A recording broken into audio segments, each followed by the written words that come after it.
re-establish and share. I did it with scrolling forward today.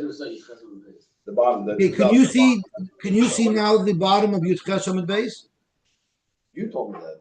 You got halfway down the top. Yeah, you did. Can you see the bottom of Yud Ches Amud Beis? Yeah, we see it. Let's go. Okay, so Zok the Heilige Gemara. Choyleitz v'choyltzin. So the Mishnah tells us that a Kohen Gadol does not make Yibum. No matter what, if his brother dies and he leaves over an almana, the Kohen Gadol does not make Yibum. Zok the Gemara kapasuk v'tani. The Mishnah says it without any detail, without any qualification. It just says that a Kohen Gadol never makes Yibum. Loishnam in the Eirson, loishnam in the Nesuin. It wouldn't matter if this almana was a psula because she was only an arusa to his brother, or if she was a nesua and then she's not only an almana but she is a beula as well. Now there are two things prohibiting a kohen gadol from marrying an almana. It says almana ugerusha v'chalal zoyna as ela yikach, as ela lo yikach. There's a lav to take an almana, and then the pasuk is ki im besula me'am v'yikach isha. Then there's a mitzvah saseh. He's only allowed to marry a besula. So if she's an almana min erisin, then it's only being over the lav of almana ugerusha v'chalal zoyna as ela yikach. But if she's also a beula and she's an almana min nesuin, then the kohen gadol is also being over kiyim besula me'am of yikach isha. So, frankly, Gemara, b'shlamim min nesuin, I understand why the kohen gadol cannot make yibum, even though it's an assay that should be doicha loisaseh, because it's havi assay v'loisaseh. There's an assay and a loisaseh telling him not to do yibum. So that I understand, Dr. Gemara, why the kohen gadol cannot make yibum. But turning on to Daf Yutes Amar Aleph.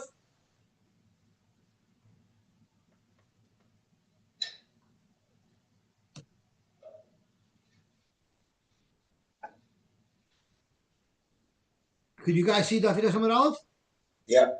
Ve'ein nois asay doicha loises have asay. Alam in the Erison, but if his sister-in-law is only an almonim in the Erison and she's a besula, why shouldn't the kohen gadol be able to do yibum? Yavay asay v'yitcha loiseseh. The asay of Yavama Yavay alel should be doicha the loiseseh of almana lo yikach. And for the Gemara, Gzeira biari shayna atu biyashniya. The asay doicha loiseseh will only work for the first bia, which is the bia of the mitzvah, but the kohen gadol will not be able to live with her a second time. And therefore, in order that he shouldn't be nichshal and live with her a second time, we prohibit midirabanan the yibum complete. Tanya namihachi im kadmu ubalu, if the kohen gadol made a bia rishon kanu, it's a good yibum because it's a seidoich aloisaseh.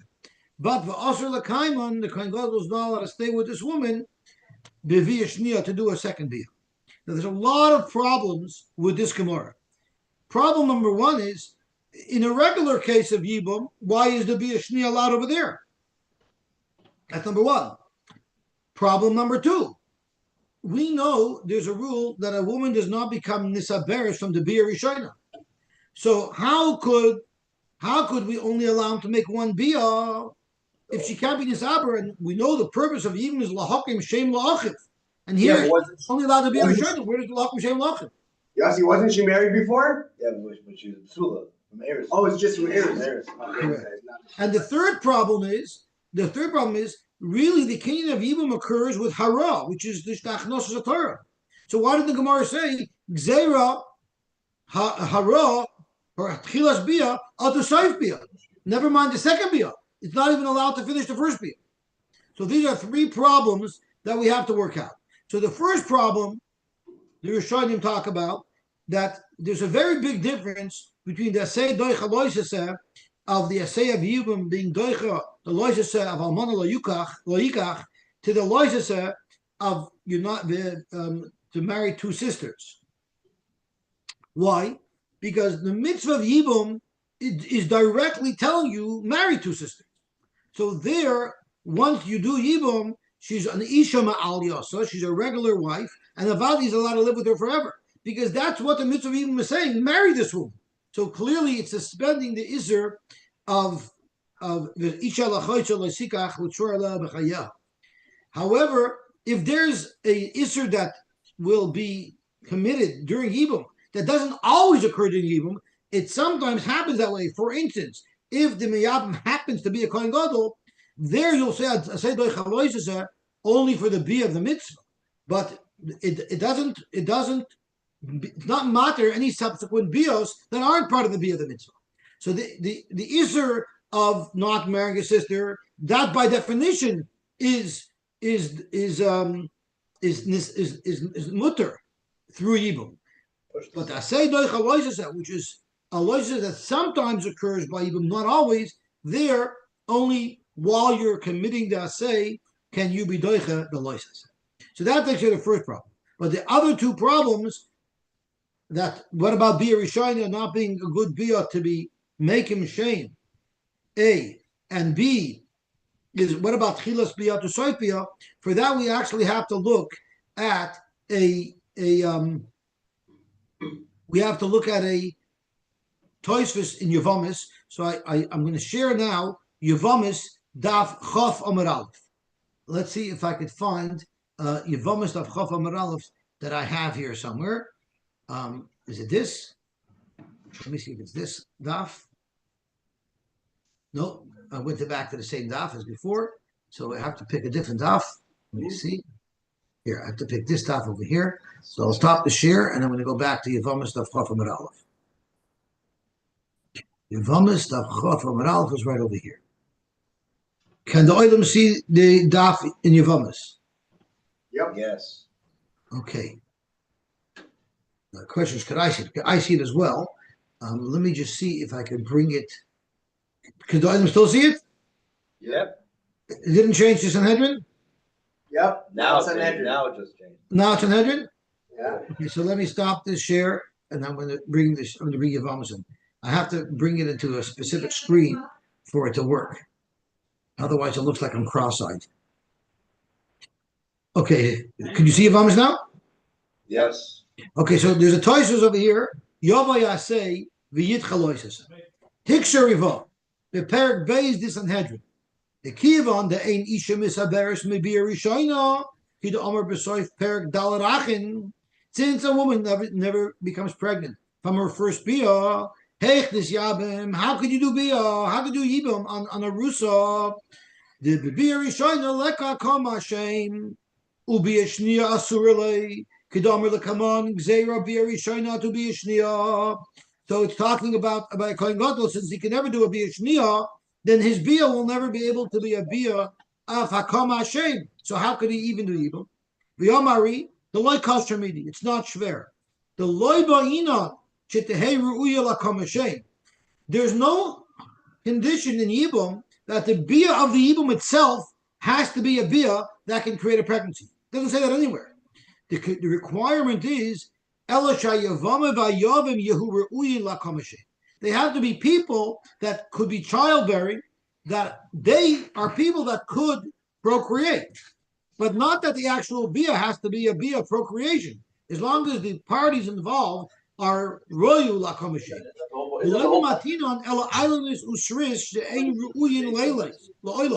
The only people that are excluded from the mitzvah of Yibum are people who cannot give birth.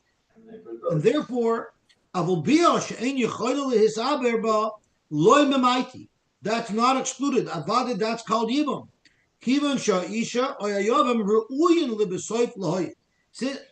Since they are people that could bear children, that will be enough for the mitzvah of Yibum. It's a big chiddush. The loiken, if you're not going to learn shot like that, Tiksha, you can ask a good question. Hey, Ketana misyabemes l'rabbanan. How could a Ketana ever do Yibam? She's eventually going to be childbearing, but right now, she for sure is not childbearing. The Gamler Meir, who said a Ketana can't do Yibam because we're afraid maybe when she grows up, we'll discover that she's an idleness, but that's the only reason why he doesn't let. How come he doesn't let? Because right now, she can't have children.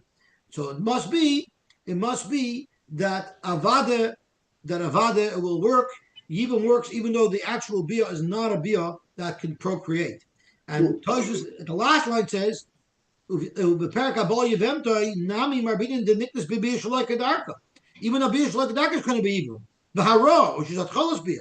Alpha B Shane Misaberes, but there again, those are types of bias that would definitely not lead to a pregnancy.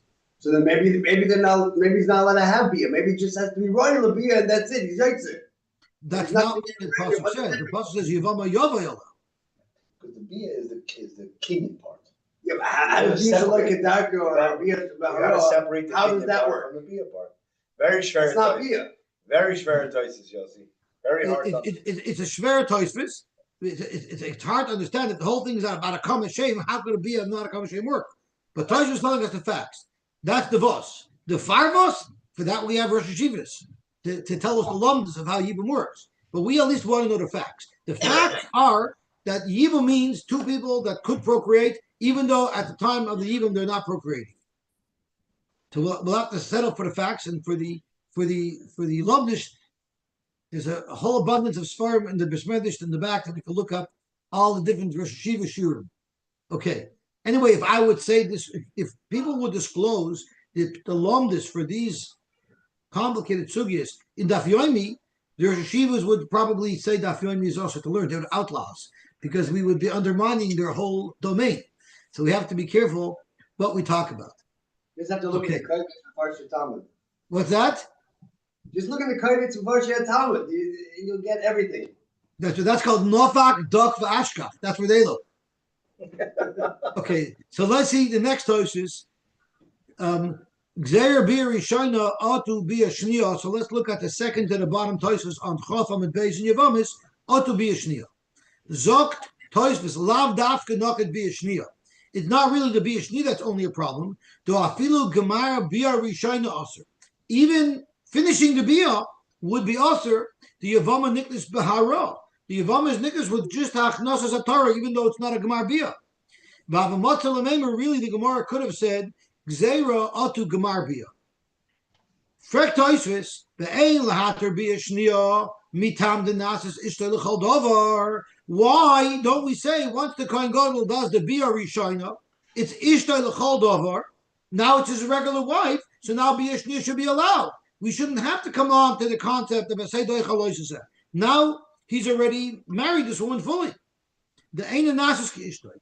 Zog Toshus, the Chiddush is that by a Kohen Gadol who did Yibum on an Almana, she does not become like his wife L'chol Dover, like a regular Yavama.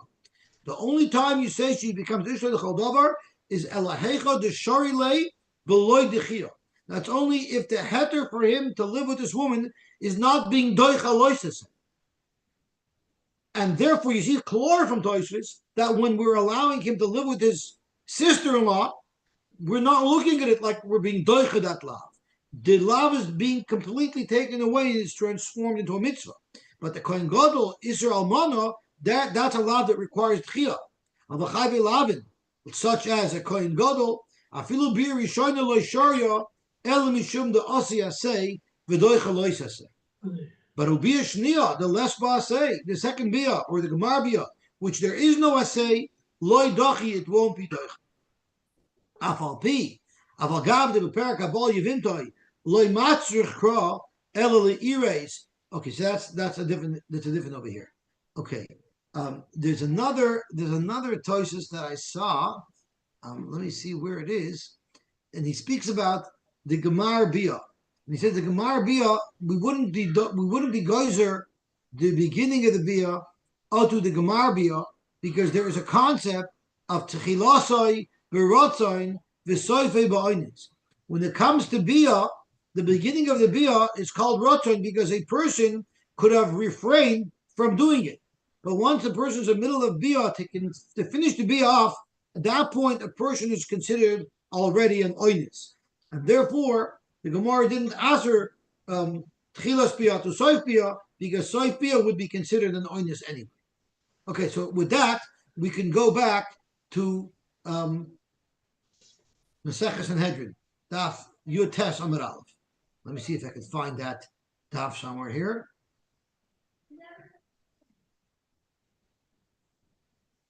Okay, so we're back to Sanhedrin. Can you see Sanhedrin now on the screen? Yes. Okay. Mace loy mace. Now the Gemara gets into the sugya of if a kohen gadol dies, how does he attend or can he attend the levaya? So we have two shittas in the Mishnah. There's one shitty who says he has to stay a block behind, and then Rabbi Yehuda said no, he's got to stay in the Beis Hamikdash.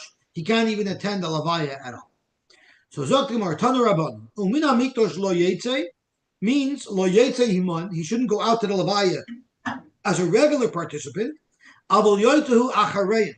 He can stay far back. Ketzat hey nichse vu nigla. Hey nigla vu nichse. And in the Mishnah we explained that what it means is as long as he's a block behind. So when they clear a block, that's when he first enters that block. The yoyte had Pesach Ashara Ir, and he could follow the levaya until the end of the city. But Rabbi Yehuda said no. It says in the Torah, the Kohen Gadol cannot leave the Beis Hamikdash. So Frag the Gemara, Shaper Ka'omer Rabbi Yehuda. Rabbi Yehuda has a good argument. How could you, Rabbanan, say that he follows Levaya until the city limits? It says he's not allowed to leave the Beis Hamikdash. Amalach Reb Meir said, of course it can't mean literally because then he wouldn't even be able to go home at night. And we know the Kohen Gadol can go home. We have a whole niggin of Mara Kohen that we say in Yom Kippur that talks about when the Kohen was going home. So if either the Kohen goes home, he doesn't live in the Beis Hamikdash. So a Karchach Umin HaMikdash Lo Yetzay isn't literal.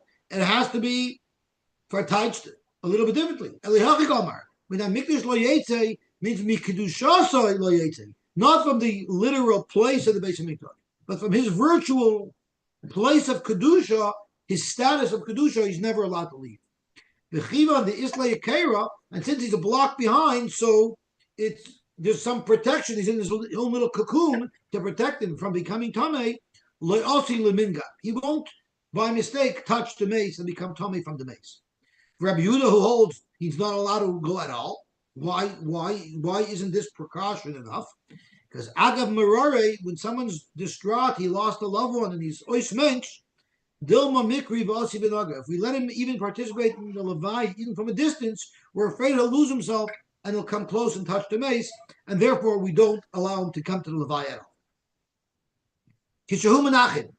The Mishnah talks about the Kohen being Menachem Oval, and the Mishnah talks about when others come to be Menachem the Kohen Gadol, if Rechman L'Tzlan the Kohen Gadol is an Oval.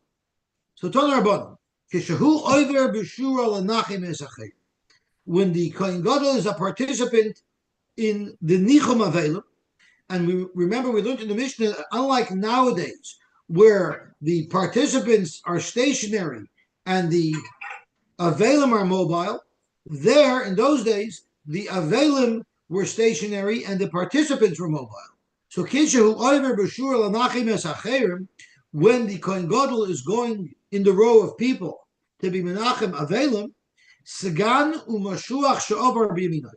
The Sagan is his right-hand man, his shamus, and the mashuach she'obar is someone who, for some reason, had to become a Kohen Gadol temporarily. For instance, there was a psul in the Kohen Gadol. We know on Yom Kippur they prepare backups so that if he becomes Tameh, someone could step right in. So what happens to that Kohen Gadol who stepped right in temporarily, and then the original Kohen Gadol was restored to his position? You can't demote him; it's insulting to him. So he still has the status of a Kohen Gadol in many ways, but not in all ways. Like he doesn't wear the begodim, he doesn't wear the begodim of a Kohen Gadol, but al kolponim, he has a certain status. So when the Kohen Gadol is being menachem, part of his entourage is the skan and the meshuach she'abar will be on his right side. V'reish beisav and the family that was doing the avodah that week would be on his left side, and v'avelim v'chol amis moiloi. So the way I would visualize it is he's walking. On his right side is the Skan and the Meshuach. Immediately to his right is the Rosh Beis Av and the Chola Am. And then past them are the Avelim, and they all walk by the Avelim who's standing to their left. What if he is the Oval Rachman L'Tzlan and he's receiving the Yichum? So then he's stationary. So how does he stand? Skan miyaminoi. His Skan would stand on his left, on his right side. For Rosh Beis Av, the Chola Omasmai, and everybody else would be on his left side. Avol Meshuach Sha'abar, who is glaringly omitted from his entourage is the Meshuach Sha'omar. He's not there. Why is he not there? Lo Yosy Gabe, he does not come here. It would be upsetting for the Kohen Gadol if the Meshuach would come. Sovar Kochadi bi. He would think he's laughing, he's celebrating with my downturn. These two Kohanim were sort of, couldn't say they're nemesis, but they were a little bit in competition with each other because they both are trying to grasp the same position. So Stamazai, when the Kohen is in a good mood and he's being menachem somebody else, there he can have the Meshuach near him. But when he's downtrodden, when he's down in the dumps because he just lost a parent or a loved one, now's not the time to bring his competitor in front of him. I wonder if you could draw from here, if someone doesn't like you, maybe it's not a good idea to be menachem obel. Because Savar Kachadibi, maybe he's coming to glee in the fact that I'm on the down. You would think that a Kohen Gadol would be better than that, no? I'm sorry? You would think that a Kohen Gadol or a Kohen Gadol in waiting would be better than that.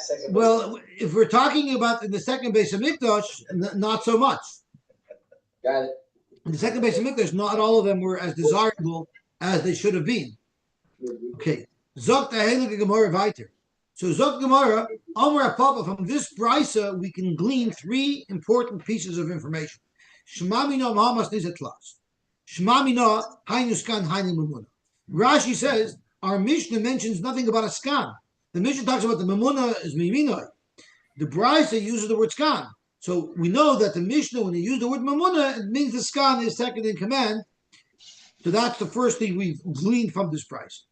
Ushmamina, the second thing we can glean from this price is Avelim Oimdim v'chol ha'am, that the Avelim are stationary and the Am moves. And that you see very clearly from the Loshen HaPosuk, the Loshen HaBraisa. It says, Ucheshu Oimed b'shura, that's when he's the Ovel, he stands. And when he's being the Menachem, he's Oiver b'shura. So you see clearly that the Ovel remains stationary, and the Menachemim that travel, which is not how we do it. And we're going to soon see why. Ushmamina, you also see from here that Avelim l'smoil hamanachem in Hainoimdim, because the Brisa describes that Kohen Gadol walks, the Avelim are to his left as he walks, and his Menachem over. So you see that now we have two rows and the Avelim walk in between. But when it was the Avelim stationary, they didn't form two rows. The Avelim stood all in one place, and everybody passed to the right of the Avelim. So from their perspective, the Avelim were to their left. Tanarabanan. It used to be that the Avelim would be stationary, and everybody would pass through, as our Gemara describes it. But could you imagine, even by a Levaya,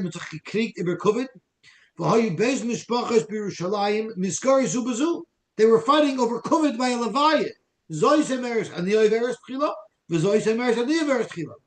They're staring death in the face, and they're busy fighting Iber Kovid.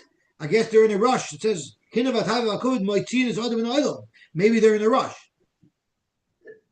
I always wonder, sometimes I come to a Levaya, and I remember I came to a Levaya, and there was a man at the Levaya who was probably about 100 years old. And after the Levaya, he got into his car, which is like a brand new Cadillac, and you smell the fresh schmack of leather in the air. When you sit into a new car, you feel like the schmack of fresh leather. And I was thinking to myself, how good schmack does that feel right now for him? I always wondered. And I remember another Levaya I was at, where the brother of the Nifter was right in front of the Agudah, right behind the hearse, walking. And as they're walking behind the Nifter, he lights up a cigarette and has a smoke. I always wonder how that would feel, like knowing that you're faced on with mortality. And Megait Vater. Baruch Hashem, the Rebbeinu Shalom gives us the ability to forget that. Otherwise, it would probably be very hard to live. But I always found that interesting. So anyway, they're fighting over COVID by a Levaya, who gets to go first. So Gemara Hiskinu, they made it takana. That's why we have our minhag nowadays. In order that there shouldn't be a fight breaks out by a Levaya as to who should go first, you know what? Nobody goes first. Stand in one place, and the Avelim will walk. Hopefully, amongst the Avelim themselves, they won't have a fight who's going to go first. Oh, where did the two shooters come from? No, it's I'm two not rows sure. in between. I'm not sure. But not here. Here there was everybody just walked in one row to the left of the Avil. That's what the Gemara just said. And the people walked and the Avil stood. But now we have two rows Yeah, of I'm the not Avil sure. and the Avil, right? They're very makbid about that. Yeah. They're supposed to walk in between. Right. Well, but if the but Balaam are it wasn't walking, that then you way. need two rows so they can pass by everybody. But No? Well, why can't it be one row and then just walk One down long the row, row? so they don't have to walk so long. Maybe. Maybe that was the reason. I hear. Okay, so this is, you see over here the Gemara has support for two row. Okay. Maybe also that helped the fight because then both these two mishpachas could be in the front. I hear. We'll one make else. two fronts. It's like when Yeah. I was a little child and my sibling stole my grandfather's afikoimen, I would freak out. So my grandmother would keep on coming up with more and more afikoimen. She had like 20 afikoimen, so every einkel could steal. So I guess we treat you like little kids. You want to sit in the front? Okay, we'll make another front for you. Gewaltig. Okay. Zog the Hele Gemara weiter. Amar Rami bar Abba. Hichsir Rabbi Yosy is adava liyoshne b'tzipuri. Rabbi Yosy set things back the way they were originally done, back in Tzipuri. Sheyu avelim oimdim, the avelim are stationary, v'chala over. The Amar Rami bar Chama. Rami bar Chama said Rabbi Yosy made a lot of takanas in Tzipuri. Here's another takana. His skin Rabbi Yosy b'Tzipuri. Shaloi say Isha me'aleches b'shuk uvna acharel. A woman should never be walked in public and let her children trail behind her. Rather, they have to be in front of her where she can see them at every given moment. And Rashi shares with us a tragic story where a woman had her children behind her and then she looked around and they were gone. And she panicked. And there was this quote unquote good Samaritan who says, Mrs. So-and-so, I know where your son is. Come, I will show you where he is. And he lures her into a home. And over there she was gang violated. So because of that, they made a rule that the children have to be in front of the mother so they never leave her sight. The Amar Rami bar Abba, Hiskin Rabbi Yosy b'Tzipuri, sheyiyu noshim misapros b'beis hakisei. In the olden days, the beis hakisei was out in the fields, and usually you were the only one there. It would be yichud if a man and a woman would be there. So therefore, sheyiyu noshim misapros b'beis hakisei mishum yichud. They wanted, if there were women in the beis hakisei, they should talk, so someone approaching, would hear them and know that it's occupied, so that he won't go in and chas v'sholom be over on yichud. Nowadays, Baruch Hashem, we have bathrooms that are separated for the genders. Somewhat. We have that under threat as well, but at the end of the day, there was I'm sorry, Shlomo, I couldn't hold that back.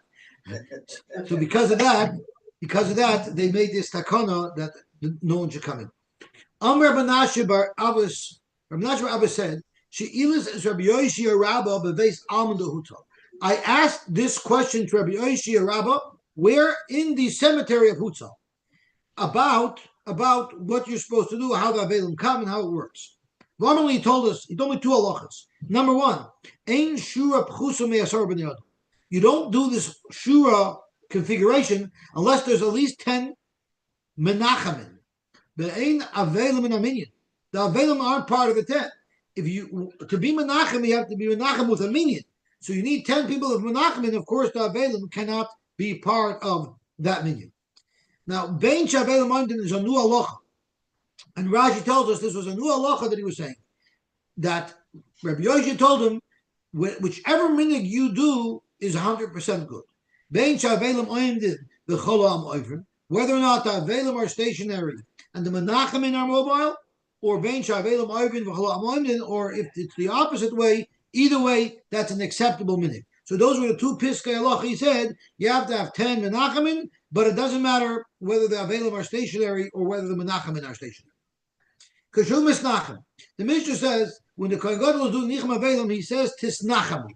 So the Gemara is going to probe: is he saying tisnachamu as a response to people who are being menachem oval to him, the Kohen Gadol, or no? We're talking about when the Kohen Gadol is going to be menachem oval somebody else. He uses the word tisnachamu. So Yibaylahu ki menachem hu achrini. When he is being menachem other people, heichi omar lahu, what exactly does the Kohen Gadol say? Toshma, who omer tisnachamu. So in the Mishnah, whoever this Nachman, what exactly is going on? If it's talking about other people are being menachem him, and he's responding with tisnachamu, that's not logical. Amar lahu iu tisnachamu. Tisnachamu means you should have a death in the family. You should have nichol. Nachsha karamilu. Is he going to curse them as a response to them showing kindness to him to be menachem ovo?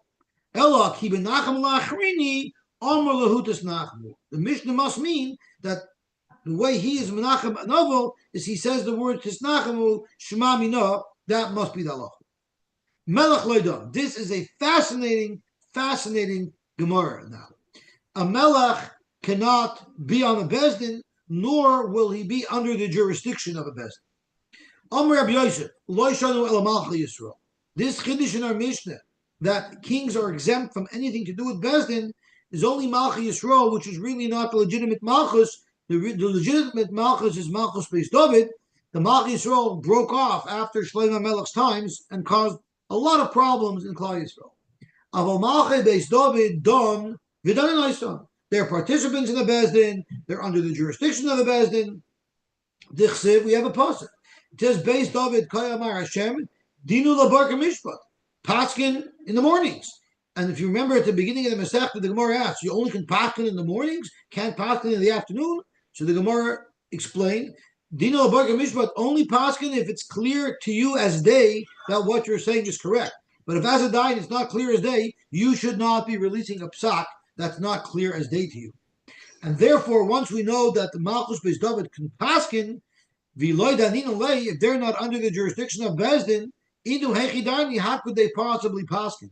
V'ksiv, the pasuk tells us that we also learned at the beginning of the Masechta, hiskoy sheshu v'koishu, b'amar shlokish, first chad atzmcha. First, fix yourself. So unless you'll be under the jurisdiction of the Bezdin, you're not in the position to give out Piskei Halacha for anybody else. So, Malchei Yisrael, my time alone. So why is it that Malchei Yisrael are not subject to the jurisdiction of the Bezdin? Zok Gemara Mishumai Shesayah, because of a tragic story that occurred. The Abdei de Yani Malka, the servant, the slave of Yanei HaMelech, Katal Nafsha, killed somebody. So now they have to kill this Eved. They have to have a din Torah whether or not they should kill this Eved. Now, we'll see as the story comes to a conclusion, we're going to see that this Eved got off free because of a technicality and a meltdown of the Bezdin. The Marsha tells us that you know who this Eved was? This Eved was Hordes himself, a maniacal, wild, violent killer, mass murderer. Imagine, we have a saying, a stitch in time saves nine. If you crush the insect before it grows, it won't become a Godzilla. And they had a chance to get Hordes then, and they didn't, and it turned out being disastrous. So what's the story? Amalu Shimon ben Shetach l'Chachamim. Shimon ben Shetach told the Chachamim he was a dayan with integrity. Tenu einechem boy. You need to focus on this situation here, v'nidunenu, and we have to paskin on him. Now Dave Zolti told me this morning that Shimon ben Shetach was actually the brother-in-law of Yanai HaMelech, because Yanai HaMelech married his sister. Can anybody confirm that? I guess if David Zolti said it, we don't need to confirm it. That's confirmed, yeah. It's confirmed. Okay? So he was going to go tough even on his brother-in-law. I don't know how he could be a dayan on a case that his brother-in-law is the subject of, but that's what happened over here. So Sholchulei, they sent a message to Yanai HaMelech, Avdecha katol nafsha, your slave killed somebody. So Shadr Lahu.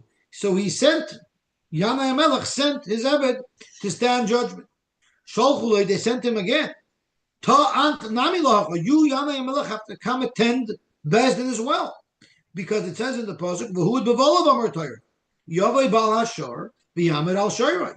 If your possession is being judged upon, the owner must attend. So Yanai sees that they're pushing him. Yanai is not very comfortable with being pushed around. He thought the moment he would send the Eved, they would send him free because no one would want to mess with Yanai. And now he sees they're standing up to him. He's not so comfortable. Also, Yosy, he came and he sat down. Sorry, pal. Yanai HaMelech amoid al raglecha. You must stand. You must stand during the delivery of the testimony. And people will say testimony about you. And don't be such a big knacker here in Bezdin. because you're not just standing in front of us mere mortals. You're standing in front of HaKadosh Baruch Hu. Yamai was not comfortable with his brother-in-law making him stand judgment like any other normal citizen. Amar lo, he said, you know, Rabbi Shimon Shedach, I hear what you're saying, but let's speak to your colleagues and let's see what their opinion is on the matter. Do they agree with you to take this just, harsh stance against me? So Nifna. So let's turn over the blot. It's going to be a little bit more complicated to change the blot now because of a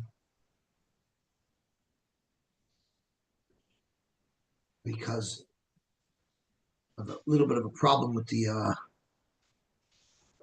address, the IP address.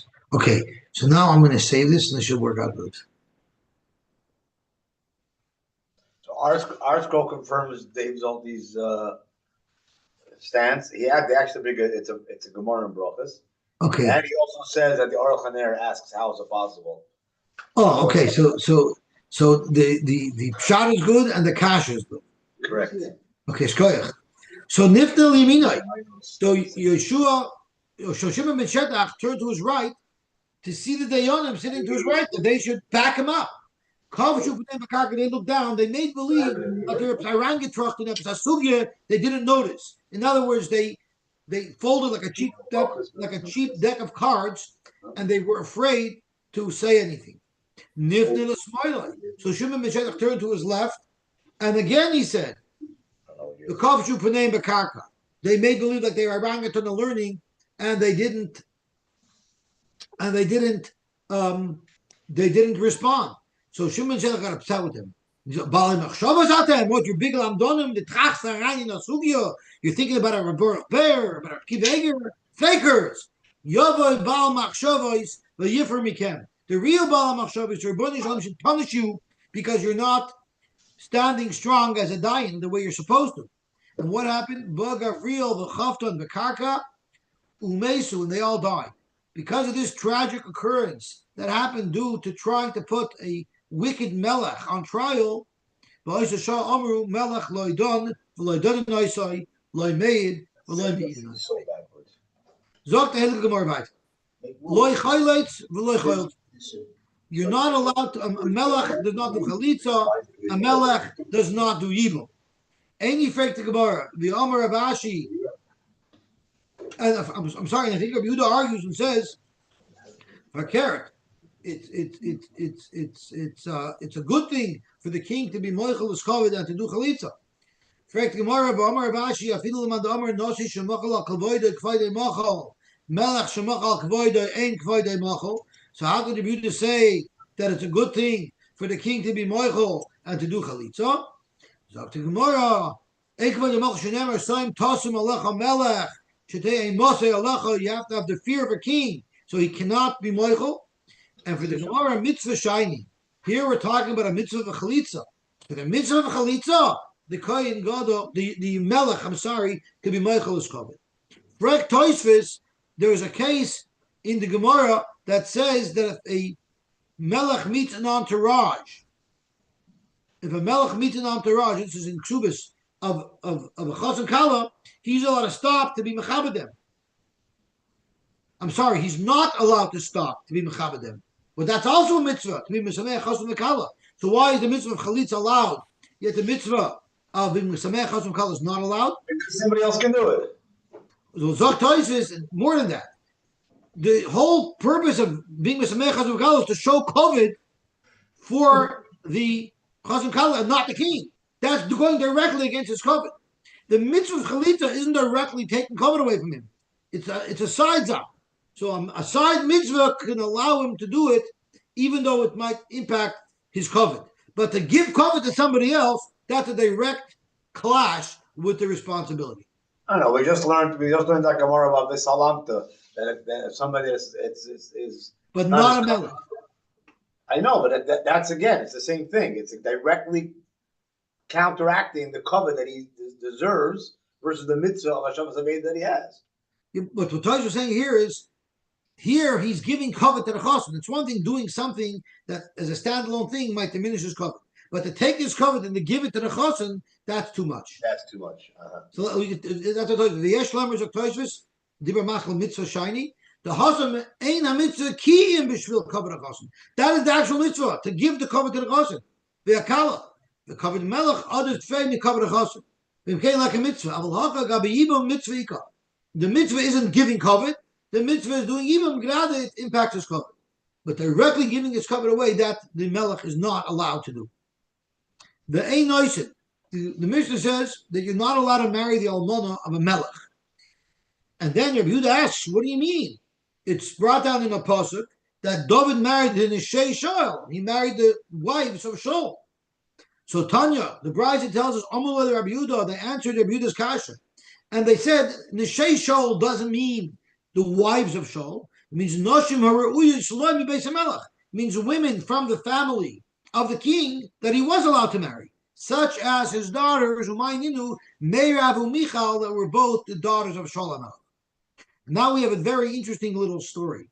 Sha'alu Talmidav es Rabbi Yosy. The Talmidim asked Rabbi Yosy, Heich nasa David shtei achoyos b'chayev. We know it says, Ve'isha l'achoyos lo'isikach litzur aleh b'chayeha. You're not allowed to marry two sisters when they're both alive. You're only allowed to marry one sister after the other sister dies. So how did David do it? Yaakov was at least before Matan Torah, but David HaMelech was after Matan Torah. How was he able to marry Meirav and Michal, who were two sisters? Omalei Rabbi Yosy answered, Michal acher misas Meirav nasa. When he married Michal, it was only after Meirav had died. And we're going to soon see in the Psukim that Michal actually raised the assignment that Meirav left over. But Rabbi Shua ben Karcha has an innovative shot. Kiddushay Tayasai. There wasn't really ever a legitimate Kiddushin on Meirav. So therefore his only sister that he married was Michal. Kiddushay Tayasai Hayulay b'Meirav. Shenemar. After David HaMelech killed Goliath, and Shaul promised that whoever will kill Goliath, I will make him very, very wealthy, and I will give him my daughter. So David came, he killed Goliath, and he said, Tana es ishti, give me my wife, es Michal, asher arasti li, that I made erison on her b'mea arlos plishtim. Now what happened is he went to Shaul, and he wanted to collect.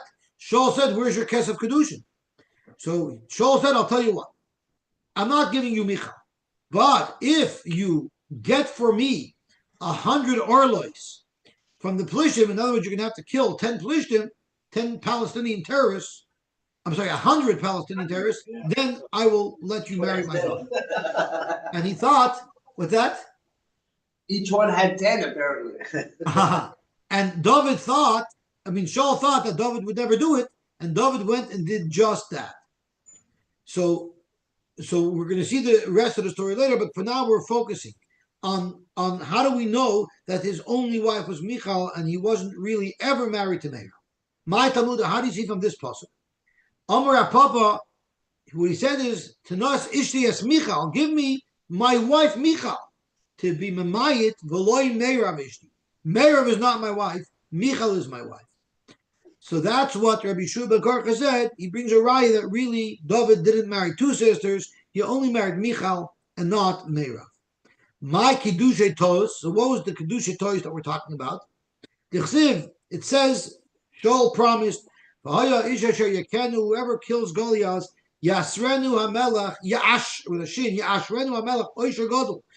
The king will make him very wealthy, and the pasuk continues to say, and I'll also give you my daughter. So David came, Azal Kotla, he killed him.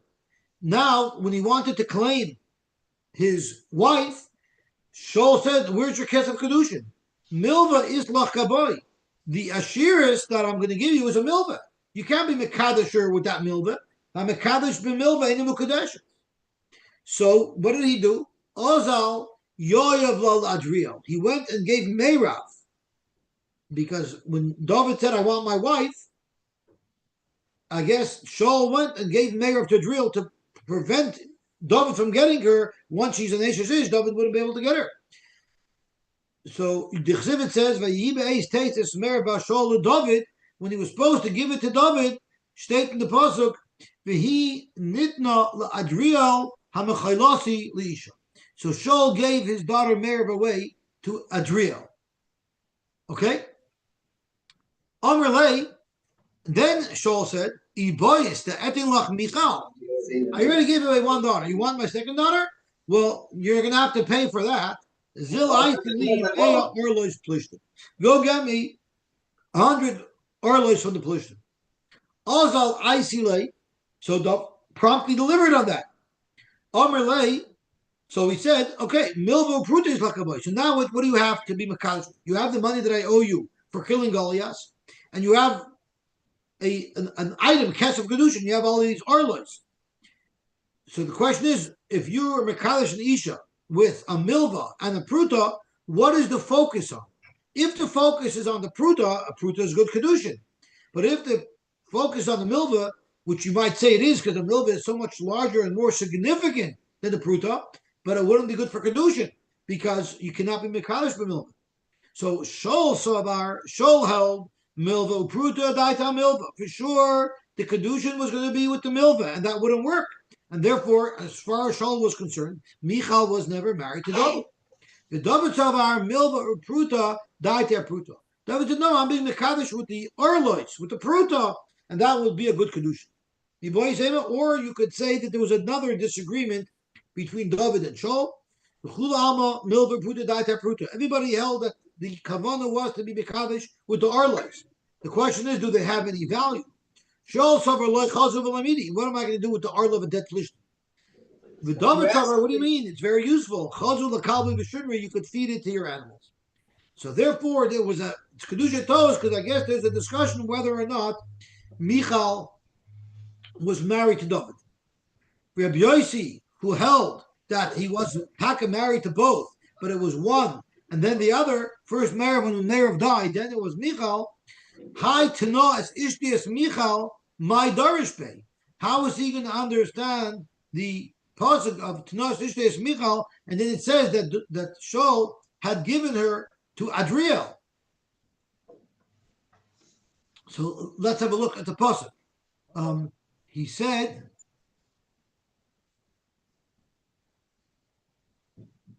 Let me see if I can find the pasuk inside. So was there a pasuk where Shaul said, "I'll give you Michal for the 100 arlos," or that's just a medrash? Let's see the pasuk inside. So I'm looking at Ois number 3, Shmuel Beis Gimel. Well, first we'll look at Shmuel Aleph Yud Zayin Chav number 4 here.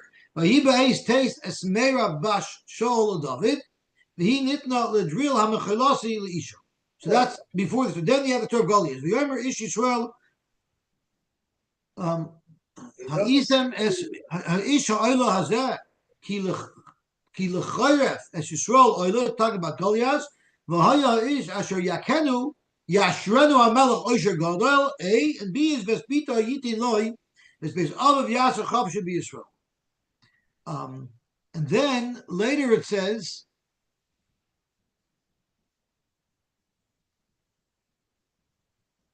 Yishlach David Malachim al Ishboishes. So this story of Yishlach David is after Shaul died. David wanted to claim his wife back because Shaul didn't give him his wife. So David sent Malachim al Ishboishes ben Shaul Lamar to Nas Ishti, give me my wife es Michal Asher Erasti Li, that I made Erison b'mea arlois plishtim with 100 arlois. So it probably does. The Gemara here is not quoting the pasuk where Shaul said that, but I think there is a pasuk about that. So, Frank the Gemara, according to Rabbi Yosy, who learned that he married one, and then the other, Tanoas Ishtias Michal Madarishbe. What did Rabbi Shua ben Karcha? Rabbi Shua ben Karcha learned to diak Ishti Michal, but not Meirav, because I was never married to Meirav. But according to Rabbi Yosy, he was married to Meirav. So, what is the message of Tanoas Ishti Es Michal? What is the message from this pasuk? My Dorish Bay. So Rabbi Yosy look, I made the Tanya. Rabbi Yosy are Yedorish Mikrois Mu'rovin. He used to darshan sometimes when it says one name, it doesn't really mean that name, it means a different name, and the Torah purposely changes the name to teach us a message. It says later on, Vayikach HaMelech es Shnei B'nei Ritzpa Bas Aya. The two children of Ritzvah Vasaya Sayoldo Shol that gave birth to Shol. So Shol fathered two children with Ritzvah Basaya, and what were their names? Admoini Vesmephiboishes, and he also took Chameshes B'nei Michal, the 5 sons of Michal, Asher Yolda LaAdriel HaMachelosi, that she mothered, that was fathered by Adriel. Now, the problem is, we know that Adriel was never married to Michal. It was Merav who was married to Michal. So why is the pasuk calling Michal the wife of Adriel? Why is the pasuk calling Michal the mother of the 5 children that in fact her sister gave birth to? V'chila Adriel nosna. Did Shaul give Michal to Adriel? That's not what happened. V'aloy lepalti ben loyish nosna. Remember, Shaul didn't want David HaMelech to marry Michal. He held that it wasn't a good kedushin because Milva Pruta, Daite Amilva, or the Orlois were not good enough to be a Pruta for kedushin, and therefore he felt that David was never married to her, was never Mekadosh her, and therefore he gave her to Palti ben Loyish. So how could the pasuk say that Michal mothered children for Adriel? She was married to Palti. So why did the Torah say that Michal is the mother? The Torah says, Alamakish Kedushi Meirav Ladriel LeKedushi Michal LePalti. We want to say the same status of the Kedushin of Michal to Palti, which was not a Kedushin because she was really a Neshes Ish. So too the Kedushin to Adriel was not valid because she was also a Neshes Ish to David at the time. Ma Kedusha Michal LePalti was Ba'avera because she was really married Kudeshes to David HaMelech. Av Kedusha Meir Ladriel Ba'avera because she was Kudeshes to David HaMelech. Reb Shubam Karcha, who held that David HaMelech was never married to Meirav, how does he understand it? Haksiv is Chameshes b'nei Michal b'Shol. How is that possible? Again, we're saying that really the children of Meirav was the children of Michal. Why would the Torah call the children of Meirav and say that they're the children of Michal? Zok Gemara, Amalach Rabbi Shua, Michal Yolda, V'ale Meirav Yolda. The Teretz is Meirav Yolda. Meirav gave birth to them, and after Meirav died, Michal Gidla, and Michal raised these children. Lefichach Nikru al Shema. That's why they're referred to as Michal's children. Lalamdecha, to teach you, Shekol Megadol Yosy Zoich Beisoy. If someone raises a Yosy as Michal did for the 5 children of her sister, Mila Lavakosov Kilu Yolda, it's as if she gave birth to them. But yes, yeah. Why would it say that she gave birth to that she gave birth to Adriel though? One thing is to say that she gave birth to them. It's bad enough to say that she mothered them, but that she mothered them with Adriel, that's like pushing it. Yes. I hear that's a very good aura. It could have just said Asher Yolda LaMichal. What's up is Yolda LaMichal Ladriel? Unless the pasuk wants you to know that these were not her children. If she just said Yolda LaMichal, maybe these are Michal's children that she had from her husband. Maybe the pasuk has to say they were from Adriel to make it clear that these were really not her children. Okay, so let's see the Gemara weiter. We have another makar that raising someone's children, Yisoimim, is like giving birth to them. It says when Rus gave birth to her child, the friends of Nomi called them Shem Lemar Yulad Ben Lenomi. They were saying Nomi had a child, and they were suggesting names for Nomi's child, which was, I believe, Oived. V'chinami Yolda, did Nomi give birth to Rus's child? V'lei Rus Yolda. Ela Rus Yolda v'Nomi Gidla. Rus gave birth to her, and Nomi raised her. L'fichach Nikra al Shema. So I think the Marsha asks, is it not, we're talking about Yisoimim. How are these Yisoimim? Rus was still alive. So the Marsha says, but Boaz died, right? There's a shita that Boaz died right away. So they were Yisoimim, even though they still had a mother, but they were considered Yisoimim. L'fichach Nikra al Shema. We have a different Nikar that raising children is just like giving birth to them. The Ishtoi HaYehudis Yolda as Yered Avigdar. This is talking about the children of Yocheved. Avigdar was referring to Moshe Rabbeinu. These are all the names in this pasuk refer to Moshe Rabbeinu. And then the pasuk concludes Ela b'nei Basya Baspara. These are the children of Basya. Asher lokach loy Mered, that was married to Mered. Basya married Mered, and Mered's a Kalev. So Basya Baspara ended up marrying Kalev. Why did Kalev take on the name of Mered? Shemorad Batas Meraglim, because he rebelled against the eighth of the Meraglim. Frank Gemara Basio Yolda. Was Basio the mother of Moshe Rabbeinu? Yolda. It was Yocheved who was the mother of Moshe Rabbeinu. Yocheved Yolda Basio Gidla. Lefichach Nikra al Shema.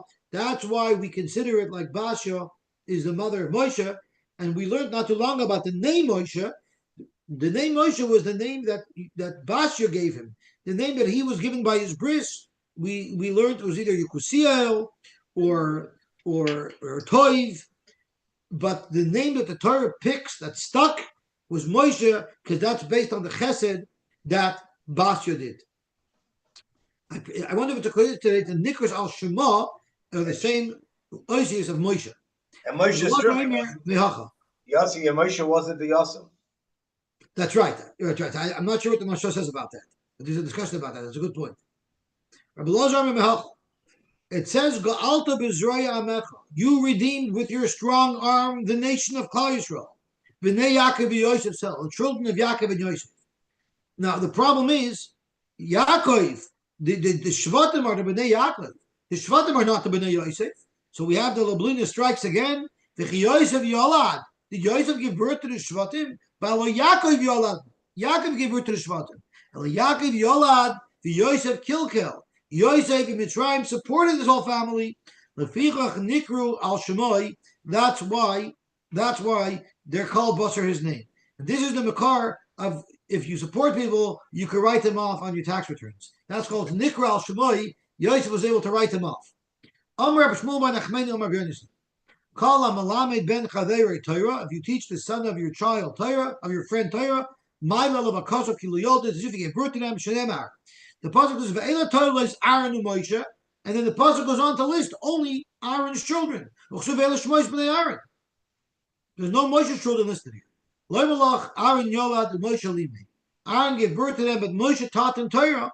Lefichach Nikra Shemai. Therefore, even Aaron HaKohen's children are named as Moshe's children. The pasuk says, "L'chein Koyamar Hashem El Beis Yaakov Asher Padas Avram." Beis Yaakov redeemed Avram. Frank the Gemara, V'chi Hechan Matzinu BeYaakov Shepadei LeAvram. Where did you find there was a story in the Chumash where Yaakov redeemed Avram?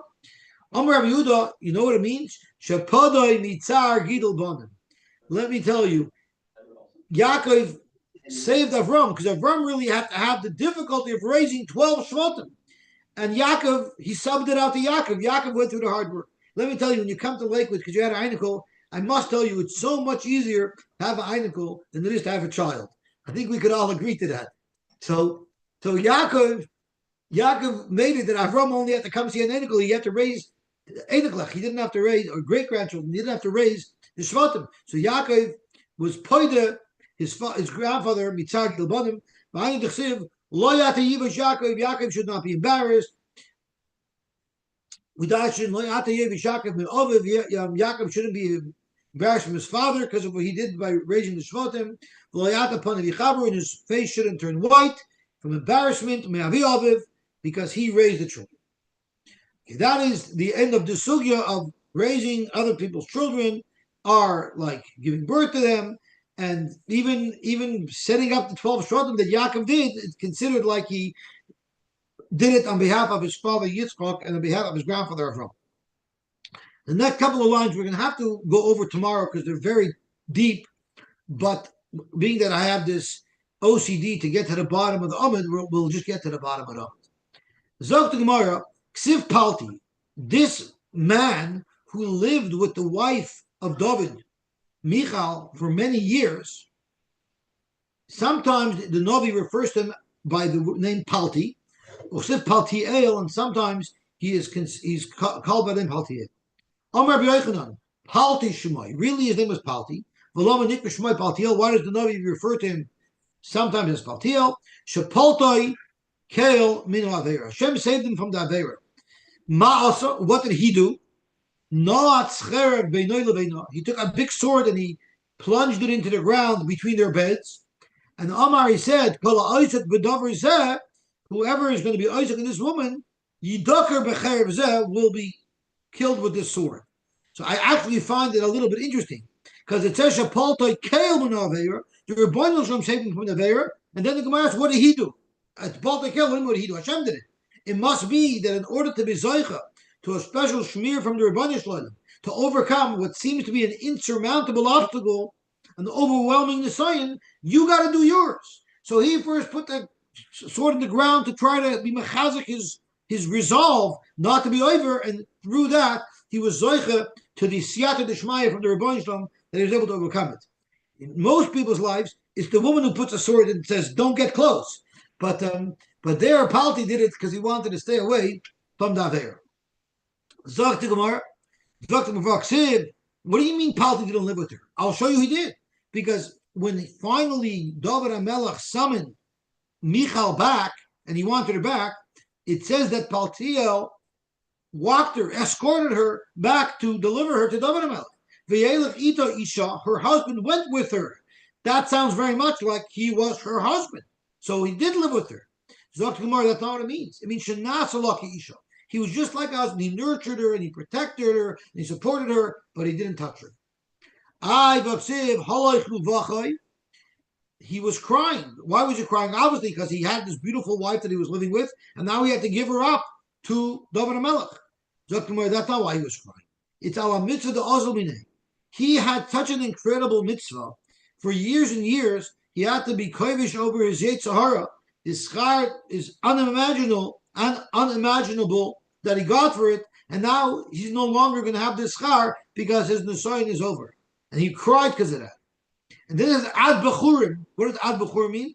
Shenasu shneim kebechurim. They were both like single people. In other words, they never touched each other. Shaloi tamu tam bia. They never had bia, even though they lived together for an extended period of time. It's a pretty amazing story.